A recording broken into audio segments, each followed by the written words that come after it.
Hi, welcome to Gabriel's House, Project Hope Movie Night. I'm Sam Gallucci, founder and CEO of the Kingdom Center's Gabriel's House. I want to thank you for joining us tonight. If I've learned anything, I've learned the power of transformation when people come together and make a difference.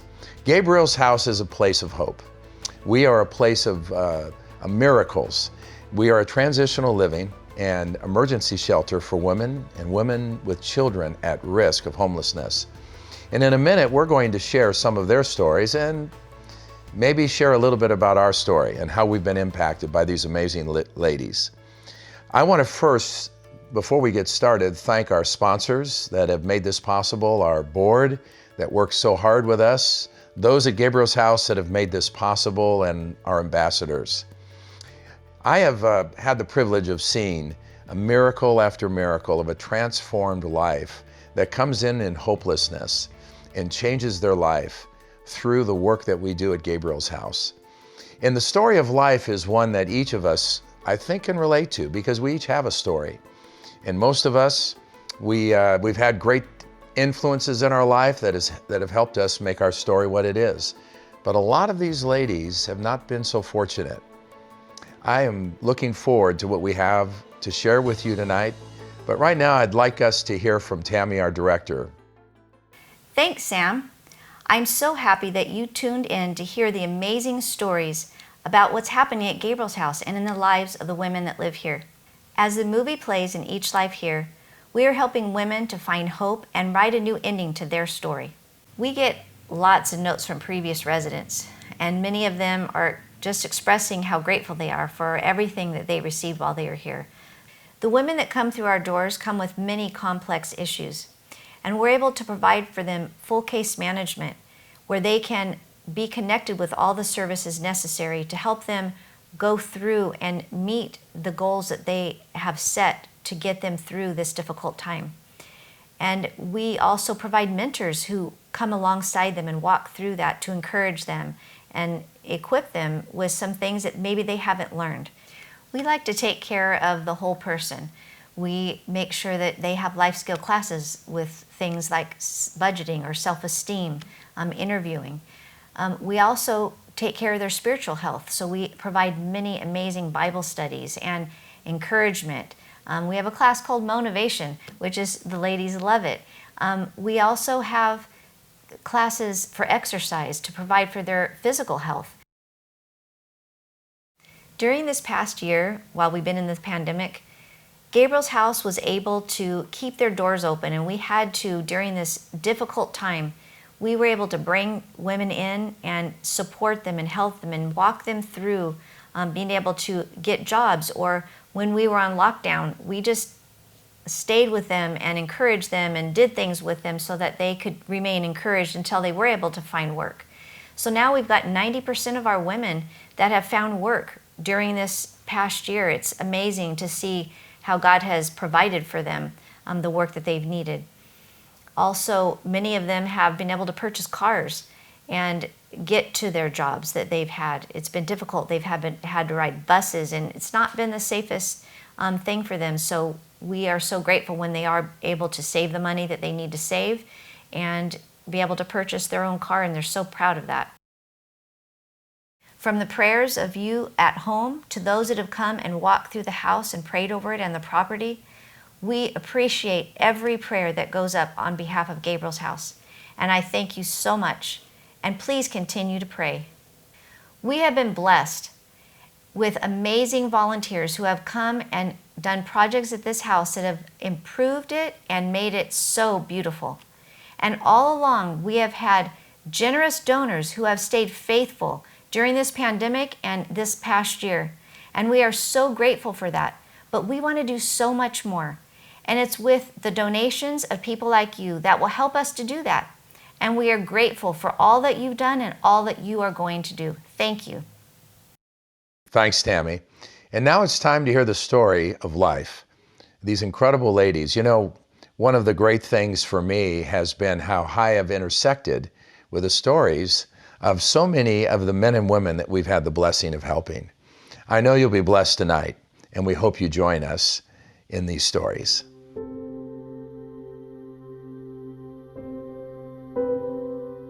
I developed a drug addiction as a child. I was 14 years old and using drugs. I was in gangs, and my mother was an addict growing up. So I kind of seen the whole thing, experienced the whole thing as a child. I lost my brother when I was 15 years old. He died. Sorry. This is hard for me to talk about, but that was like my main reason why I got bad into drugs, because I was only a child and I lost my father figure. My brother was my father figure. And it was hard, you know? And my addiction, I battled with my addiction.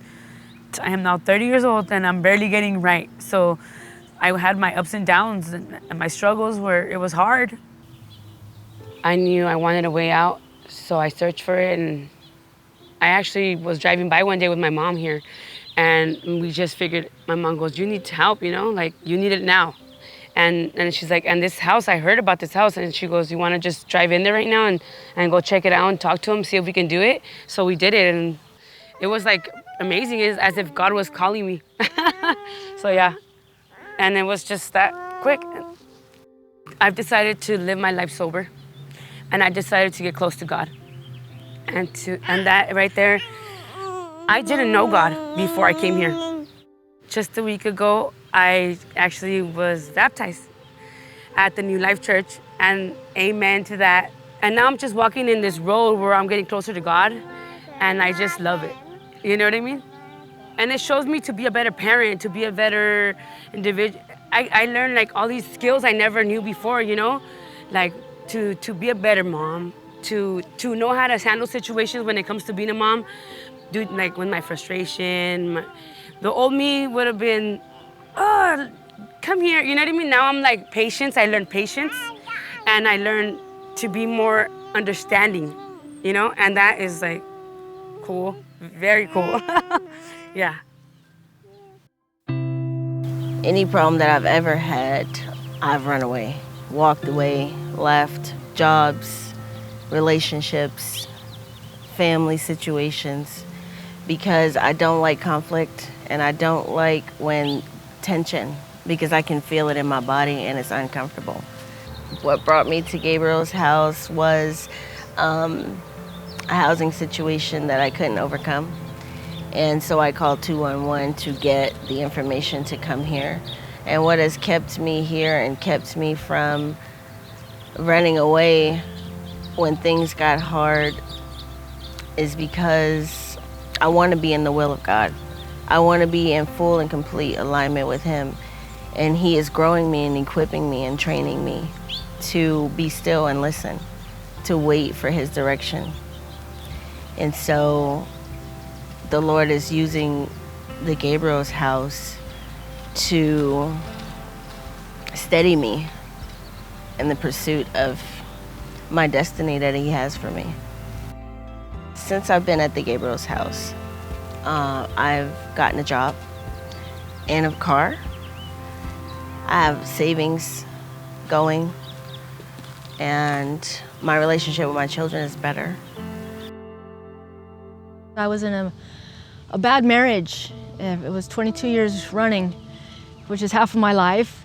And I put everything I had into it. I was determined not to be the bad guy, not to have it fail, because my husband had brainwashed me through coercion, emotional abuse and mental abuse, that everything that was wrong in our marriage was my fault.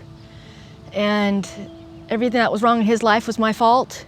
And the reason we didn't have friends or could do anything in life was my fault. And deep down inside, I just felt like this can't be right.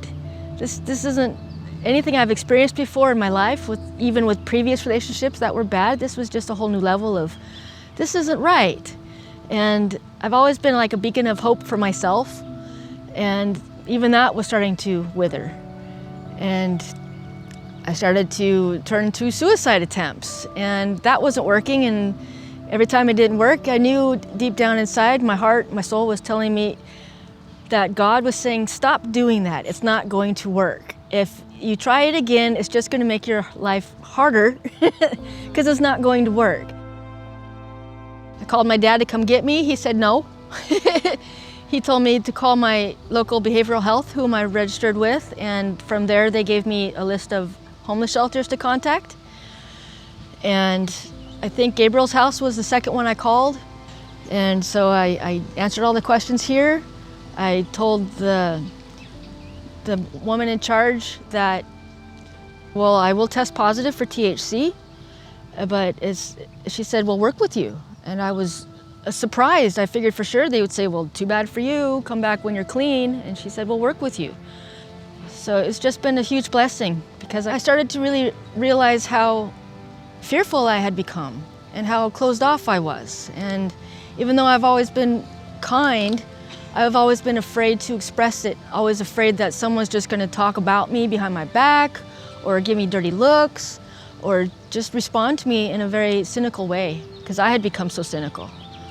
And when I came here, it was just pure friendliness, pure welcoming, not having to judge myself because no one else was. I've encountered like situations with other women here, and I kind of like, I had a choice whether to approach the situation in a strong manner and be my old self, and or to like look over that, you know what I mean, and be the better person. And that's what Gabriel's house has shown me, to be a better person, and the Lord as well. Before Gabriel's house, I always felt like there was something more. I always felt like I was made for more, meant to do something great. But I was depressed, and I was sad, and I was not living up to my potential, and I knew it. And I gave my life to Christ in October 2019. And I said, Lord, the first 40, I messed them up. You get the rest. And I'm fully committed and fully surrendered. Staff feels like family. Residents feel like sisters. Everybody's a family in spirit, and I haven't had to work for it one bit. In all the 22 years I've worked for my marriage and ended up worse off, it's been the complete opposite here. It's been immediately changing my life in ways I never could have imagined, but I'd always hoped for. I'm just gonna say this, and I want to just make this clear to any woman that has been hurt, that has been through pain, that has been struggling with addiction. Whatever it is, it could be, I don't know, rape, domestic violence, with anything that you can think of, any kind of pain, and you know what I mean? Any kind of pain, when you come here, you will be healed. You will be healed if you want to be healed. If you want to be healed, because healing, it's a two-way effort, you know? You gotta both do it, because it's hard. I understand it's hard, but healing it's a work of two. I love the women at Gabriel's house. I love ministering to them and talking to them and read the Bible with them, to have Bible studies with them. I love that for sure. Well, the donors bring dreams. They bring the opportunity to have dreams, to dream big. The donors want to give the residents and anybody else coming in the opportunity to become amazing versions of themselves. And thank you very much, very much for the donors. We are thankful for the donors. We are thankful for the donations. We are thankful for the pillows, the beds, the blankets, you know, the paper towels, everything that keeps the house going, everything that keeps us going, everything that supports us in our day-to-day. We are thankful for this shirt. It was a donation, and I always get a compliment on this shirt. This is my favorite shirt. So I am very thankful for the men and women and organizations who think about Gabriel's house and who consider this place worth supporting. If it wasn't for you guys, Lord knows where I'd be, or who I'd be. You know what I mean? Something bad. But thanks to you guys, and thanks to anybody that donates, that brings their love here, that brings us food, that brings us all these amazing donations. Thank them, and God bless them. It's really, truly appreciated. Wow. Every time I hear a story of a life, I am moved, I am encouraged, and I am resolved to see what we can do to help as many of these women and women with children as we can. You know, these ladies come in hopelessness, and our goal is to give them hope. Hope is the pen that allows somebody to rewrite their story. And I hope you have felt the hope in these ladies that are currently at Gabriel's house and how their stories are being changed because of folks like you and I that give and help, that are part of the credits of their life, of their movie, and they'll always be. Now we want to take you to another story, the story of Maxine, who has left Gabriel's house, graduated, and now lives on her own. This is a story of a life transformation of all of us that we can be proud of a life transformed, of a story rewritten because of hope. Enjoy. Hi, my name's Maxine. Welcome to my new place. About 2 years ago, I didn't have nowhere to go. I got hooked up with Gabriel's, and I was there for 18 months. At Gabriel's house, I learned a lot of structure and budgeting. The structure part is perfect because, I get up in the morning, I get ready for work, I come home, I make my dinner, and I relax and go to bed. On weekends, I get up, I do my laundry. Like I did at Gabriel's house on Saturdays, I would get up, have my coffee, go do laundry, clean up, and then the rest of the day, just do whatever I wanted, you know? And the budgeting, oh, it helps so much. I learned, how many checks how much I get a month. I budgeted with my rent, my car payments, my insurance, and my cable. And then with groceries and gas, and then I see what I have left over to work with. It taught me a lot, and so far I'm doing so good. When I arrived at Gabriel's house, my vision wasn't good. I could barely see. Well, I just couldn't see that well at all. It was hard for me to cross streets, see anybody, The girls helped me a lot because I was working still, and they helped me cross the street. That's how bad it was. I was scheduled to have surgery early, but because of the COVID, it got postponed. So during COVID, I finally was able to get my eyes fixed, and just being at Gabriel's house, I've been working on me. The last thing I have left is my teeth, and hopefully within a month or two, I'll have them. Gabriel's house was very helpful for me, and it was really comfortable living. It was like a family house, everybody became family. Now, my thing is I'm gonna help my brother out, which is I need to bring him over here so I can take care of him. He has diabetes like me, but he does dialysis 3 days a week. He's had a stroke, and he wants to come out here and be with all his nieces and nephews. The stability that I received at Gabriel's house was great. I was able to get a job that I still have right now. I was able to save up money, and I saved up enough money to where I got my own place. And I'm proud of myself on that one because I did it, by saving. And if it wasn't for Gabriel's house, this wouldn't have happened. When I cooked, the girls loved it. They loved me cooking over there. So now at my own place, I cook here, and my grandkids love it. Last night I made spaghetti and baked a cake, and they were just all for it. I have no leftovers and no cake left. One thing, my grandkids love coming over here and spending the night. My granddaughter, this is her favorite spot, is the corner. She'll take all the pillows out and she'll cover herself with a blanket or something. She sits there like she's queen of the world. My grandsons, they like to come over and they just we all camp out on the floor, watch movies. They love it here. My granddaughter loves taking baths, and my daughter says, like, we're going to grandma's house, she'll run to the car. That's the thing with having my own place. I can finally have my grandkids over and just have family night, just have fun. You know, they're able to come over, they can spend the night if they want to, and we just have fun. I love my place over here because it's really quiet, it's peaceful, and I do feel safe over here because it's gated. You mean you can't come in and out unless you have a code. I have a water fountain out here that I can hear and it's soothing. And then, believe it or not, I have an ocean view. It's really nice. I was at a low point in my life. I didn't have nothing, I didn't have hope. I'm so happy for the donors at Gabriel's house. They helped me restore my vision, get a stable job, that helped me save up enough money to get this place of mine.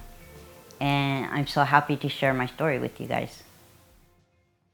You know, as I hear Maxine's story, it reminds me of why my wife and I got involved in this industry in the first place.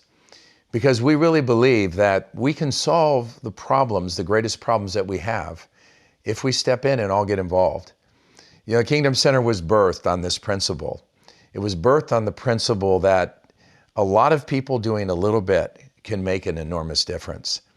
And my wife and I have been touched deeply by this ministry, by this work. The hundreds and hundreds of stories like theirs that we have had the privilege to be a part of, that have defined and helped us be who we are. And I hope that you get involved today. Each of us can make a difference. Each of us can be a part of a story of a life transformation. There are a lot of Maxines out there, and we can help them. One of the greatest problems we have, as you know right now, is homelessness. And the stories like this, I hope, encourages you to take a step of faith and step in and help. Let's make the credits be the powerful fuel that transforms every single one of these ladies' lives in the town that we live in into a story like Maxine's, a story of hope, a story of restoration, and a story of a life that has been changed forever because we stepped in. I'd like you to now hear from Yvonne and Randy, and I want you to hear from their story and how they have been impacted greatly by being a part of the solution, by giving. And you know, there's many ways to give. Yvonne will share some of that, and I hope you step in. And let's make the credits, the powerful part of each story, be a part of our life. Thank you, and God bless you. Hi, I'm Yvonne Noblet, and I'm here with my husband Randy, and we're privileged to be with you this evening as you've gotten a chance to see some of the work that Gabriel's House is doing. It's been our privilege to be board members here at Gabriel's House and also to come alongside the women to see the impact this organization has made in the lives of homeless women and children. As you've heard, the women of Gabriel's House are very thankful for the opportunities that they've been given. The volunteers are frequently discussing how rewarding it is to work with them in the various things with Bible studies and prayer and serving them in many ways. When you were invited to join us tonight, you probably didn't quite know what you were going to be asked to do. Well, we hope that after listening to these inspiring testimonies and hearing from the staff and volunteers, the great work being done here at Gabriel's House, we hope you're ready to get engaged.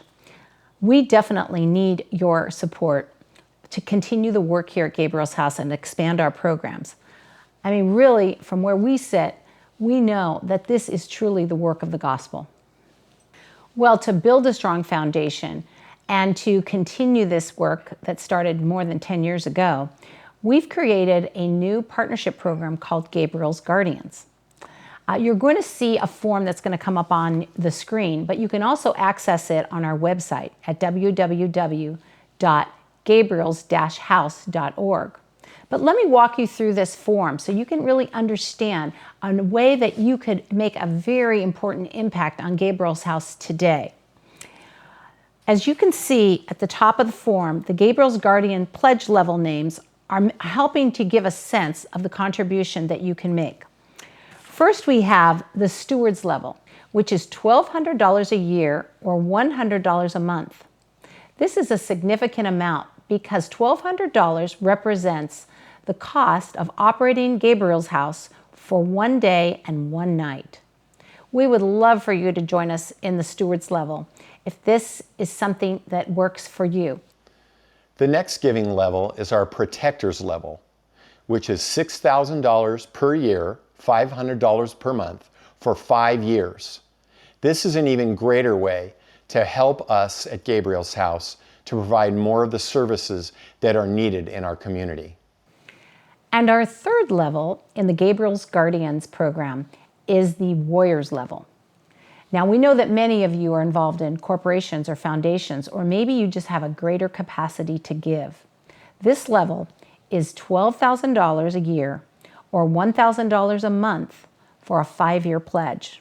This very generous level would be a major boost to the Gabriel's House program, and it would allow us to expand services and our reach in the community to help many more homeless women and children.